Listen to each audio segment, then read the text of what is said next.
Something to remember is that you're the only person who knows how your book of life is going to end. Your eyes are the only ones who can see where your future is headed. So if the people around you can't see, if they don't understand, if they think your idea is silly, stupid, doesn't make sense, that's okay. Because your idea and your vision was given to you in your eyes. And if other people can't see that, that's fine.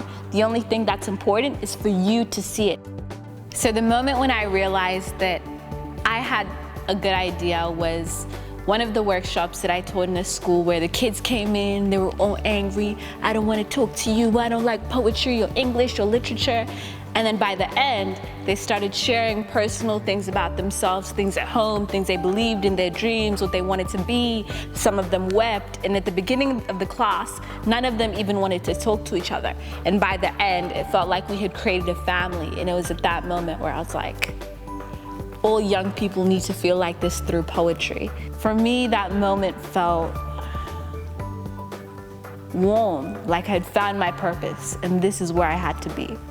One piece of advice that I'd like to give is that people constantly tell you that you are aggressive, you're too much, you're controlling, you're loud, but I'm here to tell you that all of those things are exactly what the world needs right now. The world needs a leader. The world needs people who are aggressively passionate about what they care about and are willing to fight for what is right. And confidence is an art form, one that you can practice every single day. So if you're in class and the teacher says, "Who would like to speak?"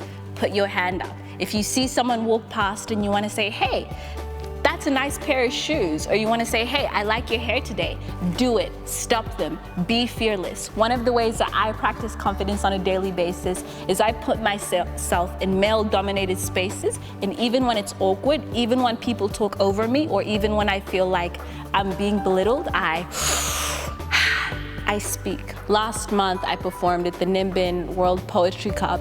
I was in the finals. I had performed this poem about 50 times.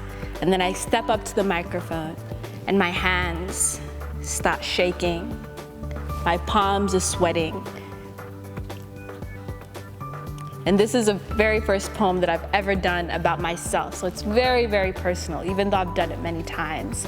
And I knew all the words, but I found it very difficult to get through the whole piece. I started stuttering, I started pausing, I started forgetting what I was trying to say, and it was so difficult because this has never happened to me before. But I pushed through and I pushed through and I pushed through that entire 8 minutes, and then once I finished, I felt braver than I'd ever felt, because I went up to my fears, I looked them in the eye, and I said, "I acknowledge you, but you will not stop me from doing what I came here to do."